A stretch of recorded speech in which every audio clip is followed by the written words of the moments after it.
দীর্ঘ অপেক্ষার পর এবার দলে ফিরলেন সৌম্য সরকার। বিপরীতে বাজে পারফরম্যান্সের জেরে আবারও দল থেকে বাদ পড়েছেন নাঈম শেখ। এছাড়া প্রথমবারের মতো ওয়ানডেতে অভিষেক হতে চলেছে সামর্থ্যবান এক তরুণ ব্যাটারের। ঘরের মাঠে উইন্ডিজদের হারাতে মোট 16 সদস্যের দল ঘোষণা করেছে বাংলাদেশ ক্রিকেট বোর্ড। সব মিলিয়ে ওয়েস্ট ইন্ডিজের বিপক্ষে আর কারা কারা জায়গা পেলেন স্কোয়াডে তা নিয়ে জানবো রিপোর্টে।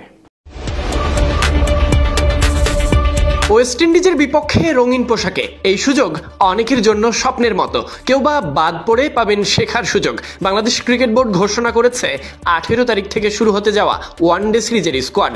আফগানিস্তানের বিপক্ষে থাকা 2 ক্রিকেটার বাদ পড়েছেন এই সিরিজ থেকে। ক্যারিবীয়দের বিপক্ষে টাইগারদের নেতৃত্বে থাকছেন মেহেদী হাসান মিরাজ।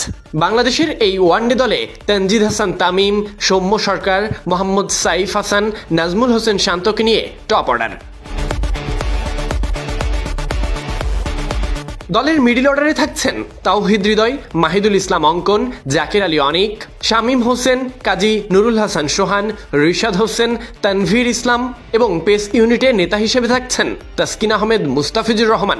সঙ্গে আছেন তানজিম হাসান সাকিব এবং হাসান মাহমুদ।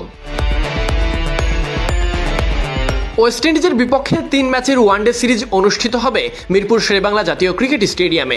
এর আগে আফগানিস্তানের বিপক্ষে সুযোগ কাজে লাগাতে ব্যর্থ হয়ে ছিটকে গেছেন ওপেনার মোহাম্মদ নাঈম শেখ এবং পেসার নাহিদ রানা। অন্যদিকে দলে ফিরেছেন অভিজ্ঞ ব্যাটার সৌম্য সরকার, যিনি সবশেষ ওয়ানডে খেলেছেন চলতি বছরের ফেব্রুয়ারিতে। নতুন মুখ হিসেবে জায়গা পেয়েছেন তরুণ ব্যাটার মাহিদুল ইসলাম অঙ্কন। প্রথমবারের মতো সুযোগ পেয়েছেন জাতীয় দলের ওয়ানডে স্কোয়াডে।